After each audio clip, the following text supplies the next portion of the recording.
आज हम देखेंगे मिससेलेनियस क्वेश्चंस ऑन परसेंटेज।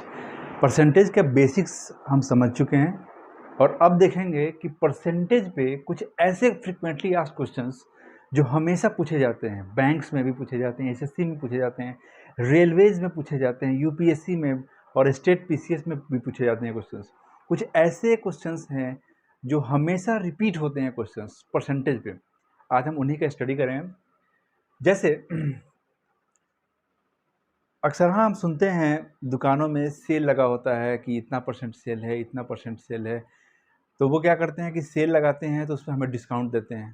तो कोई भी दुकानदार हमें अपना घाटा सह के डिस्काउंट नहीं देते हैं माय फ्रेंड्स। वो क्या करते हैं, इस क्वेश्चन को ध्यान से देखिए। A shopkeeper marks the price of goods at 20% higher. Means कि अगर उसका कोई प्राइस है, कुछ भी प्राइस है, तो उसने क्या किया, अपने प्राइस को 20% हायर कर दिया। After that he allows a discount off 10%। उसने 20% अपने प्राइस को बढ़ा दिया, उसके बाद 10% को उसका डिस्काउंट दिया। तो अब पूछता है कि इसको प्रॉफिट हुआ, लॉस हुआ, कितना हुआ है। ये क्वेश्चन है प्रॉफिट लॉस का।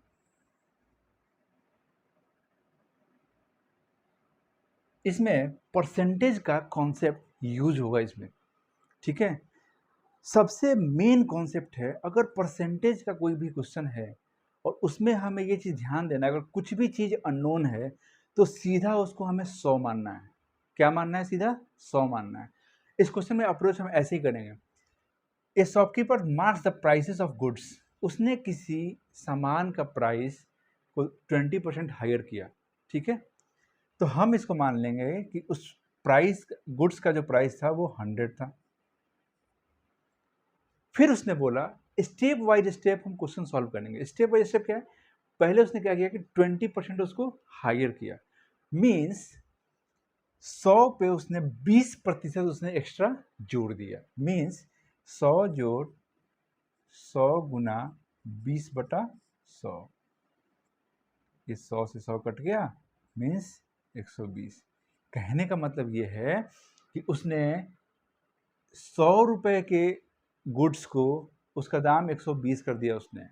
अब क्या करता है वो चालाकी से, कोई भी कस्टमर जाता है तो उसको बोलता है कि डिस्काउंट है, डिस्काउंट है, सेल है, 10% का डिस्काउंट है, ले लो इसमें, ठीक है। तो अब क्या करता है वो, इस पे जो प्राइस बढ़ा है उस पर वो 10% डिस्काउंट देता है। मीन्स 120 का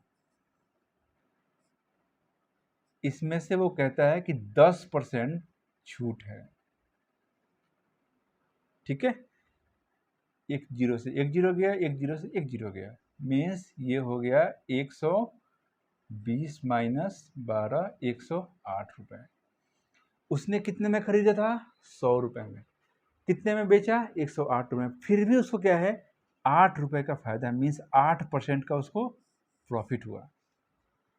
इस तरीके से हम प्रॉफिट लॉस में भी इसको इस्तेमाल कर सकते हैं। ये एक सिंपल सा एक ट्रिक इसमें मैं बताऊंगा कि कैसे इसको इतना बिना किए सीधे निकाल देना है। एक फॉर्मूला हमें याद रखना है my friends, x plus y plus x into y by 100।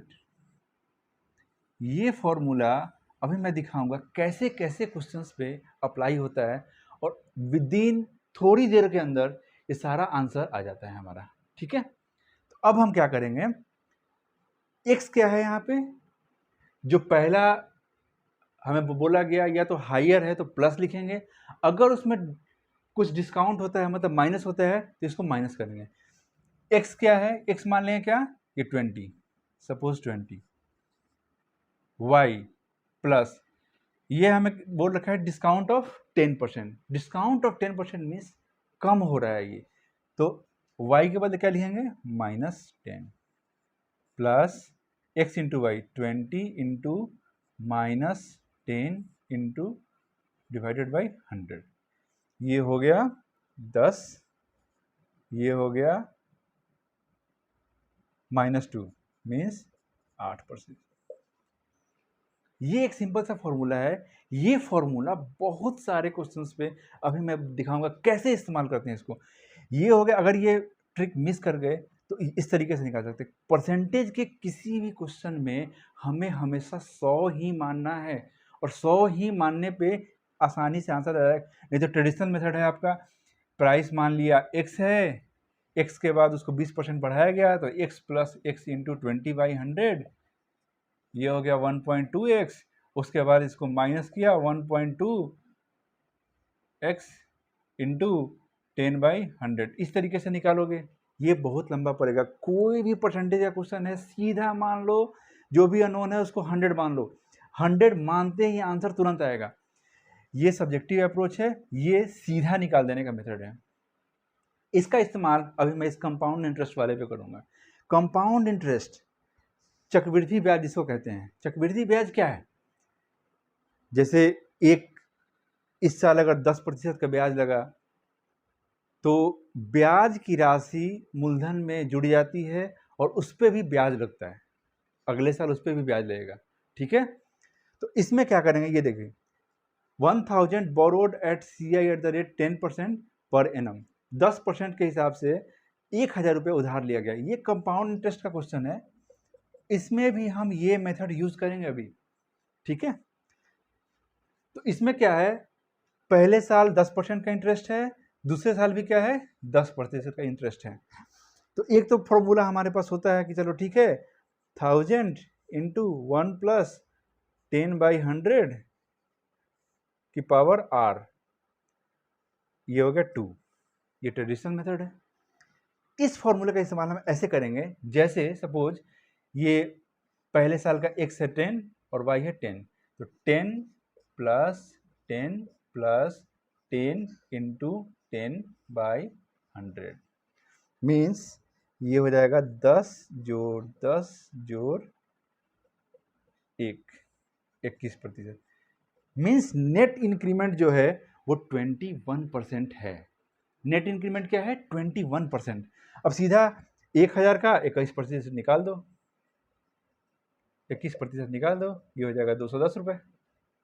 210 रुपये का उसको ब्याज 2 साल के बाद पड़ा। अब यहाँ से अगर टोटल अमाउंट निकालना है तो 1000 प्लस 210 रुपये कर दो सीधा। ठीक है, तो ये कंपाउंड इंटरेस्ट के क्वेश्चंस पे भी हम इसको इस्तेमाल कर सकते हैं, इजीली इस्तेमाल कर सकते हैं इसको। और भी देखें कैसे कैसे क्वेश्चन, स्क्वायर के क्वेश्चन है, उसके अगर साइड्स को बढ़ा देते हैं तो उनके एरिया पे क्या इफेक्ट पड़ेगा। सेम फॉर्मूले से हम सारे क्वेश्चंस को इस्तेमाल कर सकते हैं इसमें। ठीक है, अभी उस पर भी देखते हैं हम। इसके बाद देखेंगे अभी हमने देखा कि प्रॉफिट लॉस पे और कंपाउंड इंटरेस्ट पे कैसे उसको इस्तेमाल करते हैं। ऐसे क्वेश्चंस जैसे कोई कंपनी है, उसने अपने एम्प्लॉय का सैलरी 20% बढ़ा दिया, बट ड्यू टू कोविड उसने फिर 20% घटा दिया, तो उसके सैलरी पे क्या इफेक्ट होगा। ठीक है, कोई भी क्वेश्चन जिसमें पहले इंक्रीज हो रहा है या डिक्रीज हो रहा है बाद में, या पहले डिक्रीज हो रहा है बाद में इंक्रीज हो रहा है, या दोनों डिक्रीज हो रहा है या दोनों इंक्रीज हो रहा है, उन सारे क्वेश्चंस पे हम सीधा x plus y plus XY/100 ये फॉर्मूला इजीली लगा सकते हैं। ठीक है, ये फॉर्मूला हम किसी पे भी लगा सकते हैं। वैसा कोई भी क्वेश्चन जिसमें पहले इंक्रीज हो रहा है डिक्रीज हो रहा है बाद में, दोनों डिक्रीज हो रहा है दोनों इंक्रीज हो रहा है, या फिर दोनों इंक्रीज ही हो रहा है, उस पर किसी पे भी ये फॉर्मूला हम इजीली लगा सकते हैं। इस वाले क्वेश्चन पे भी लगा सकते हैं। 20% पहले इंक्रीज हो रहा है फिर 20% डिक्रीज हो रहा है, तो क्या करेंगे, पहले x लिखेंगे 20, फिर बाद में डिक्रीज हो रहा है तो फिर y लिखेंगे -20। माइनस क्यों लगाया, क्योंकि डिक्रीज हो रहा है x प्लस वाई, उसके बाद फिर लिखेंगे +20 इंटू y -20 है, इसको -20 लिखेंगे डिवाइडेड बाई 100। इससे ये गया इससे ये गया, ये 20 से 20 कट गया, ये हो गया -4%। -4% कहने का क्या मतलब है, -4% मीन्स 4% का उसमें कमी हुआ है। माइनस है मीन्स कमी हुआ है, अगर ये माइनस प्रॉफिट लॉस में आता है मीन्स ये लॉस हुआ है। ठीक है, अगर ये प्लस में आता है मीन्स प्रॉफिट हुआ है। अगला है, ये भी क्वेश्चन बहुत जगह पूछा जाता है, रेलवेज में, एसएससी में, बैंक्स में फ्रीक्वेंटली पूछा जाता है। वर्ग की एक भुजा अगर 10% बढ़ा दिया गया तो क्षेत्रफल कितना बढ़ेगा। इसका भी फॉर्मूला होता है पाई आर स्क्वायर। ये भी दोनों मल्टीप्लाई होने वाला है। जहां भी दो चीजें मल्टीप्लाई हो रही हो उसमें हमेशा हम ये फॉर्मूला इस्तेमाल कर सकते हैं। कोई भी दो चीजें मल्टीप्लाई, ऐसे ही क्वेश्चन है कि आयत का लंबाई इतना बढ़ा दिया गया, चौड़ाई इतना बढ़ा दिया गया, तो उसके क्षेत्रफल पे क्या इफेक्ट होगा, कितना % बढ़ेगा, उसमें भी हम ये फॉर्मूला इजीली लगा सकते हैं। इसमें वही करेंगे, 10% बढ़ा दिया गया मीन्स ये 10 और ये 10 ऐसे बढ़ा दिया गया, ये हो गया 21% जो है उसके क्षेत्रफल में वृद्धि होगी। तो ऐसे कोई भी क्वेश्चंस हैं, इस टाइप से क्वेश्चन, कोई भी वैसा क्वेश्चन जिसमें पहले इंक्रीज हो रहा है, डिक्रीज हो रहा है, उस टाइप के क्वेश्चंस में ये फॉर्मूला इजीली हम लगा सकते हैं और ये लगा के तुरंत आंसर हमें ला देना है। एक चीज़ और है, जैसे कंपाउंड इंटरेस्ट का जो केस होता है उसमें क्या होता है, कभी 3 साल का पूछता है, कभी 4 साल का पूछता है। तो अगर आपको सीधा ऐसे निकालना हो तो पहले 2 साल का अगर 10% है तो 10 जोड़ 10 जोड़ 10 गुना 10/100, ये आता है 21%। ठीक है, 2 साल के बाद इफेक्टिव रेट ऑफ इंटरेस्ट कितना होगा, 21%। फिर अगर तीसरे साल का निकालना है तो ये लेंगे 21% और अगले साल का लेंगे 10%, जोड़ 21 गुना 10/100 मीन्स ये हो गया 31 प्लस ये हो गया 2.1 means 33.1। Net rate of interest जो है 33.1% है। इस फॉर्मूले का इस्तेमाल हम 3 साल वाले पे भी कर सकते हैं। पहले 2 साल पे हमने ये ले लिया और तीसरे साल पे बाद में हमने ये कर दिया। एक और क्वेश्चन है, ये भी IBPS में पूछा गया क्वेश्चन है, जो हमने परसेंटेज का जो एक बेसिक्स वाला वीडियो है, अगर आप लोगों ने नहीं देखा है तो डेफिनेटली डिस्क्रिप्शन में उसका लिंक है, आप उसको देखें। ऐसे क्वेश्चंस जो परसेंटेज वाले हैं वो इजीली उससे सॉल्व हो जाएंगे। ठीक है, इसमें एक इम्पॉर्टेंट चीज़ है, अगर ये 35 लिखा हुआ है माय फ्रेंड्स, अगर लास्ट में 5 हो किसी के भी तो हमें क्या करना है, इसको 35 होता है 70/2, ठीक है, 380 इंटू इसको 70/2% भी लिख सकते हैं। अब हमें इसको इससे मल्टीप्लाई करने की ज़रूरत नहीं पड़ी, ये 2 से पता है, ये हमें ये 19 कट जाएगा, ये 19 सत्ते 133 हो जाएगा, ये एक ही बार में आंसर आ जाएगा 133। अगर 35 है 70/2 लिख दो, 25 है 50/2 लिख दो, 15 है 15 है उसको 30/2 लिख दो सीधा। ऐसे करके हम इजीली फाइंड आउट कर सकते हैं। ठीक है, तो ये हो गया 133। अब ये देखो 44 का 25% है, या तो इसको 44 गुना 50/2 लिख दो इंटू 100। ठीक है, 2 से हो गया ये 22, 22 × 110, 11 हो गया, ये 133 प्लस 11 144 इज द आंसर। या फिर मैंने उस वीडियो में बताया था कि 25% जो होता है वो 1/4 होता है। डायरेक्टली इसको 1/4, अच्छा ये 11 है, सीधा 11, 133 प्लस 11, अच्छा ठीक है 144 आंसर है।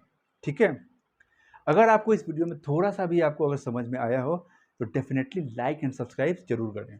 ठीक है, ताकि आपके पास ऐसी वीडियोस सबसे पहले आ सके। Thank you for watching.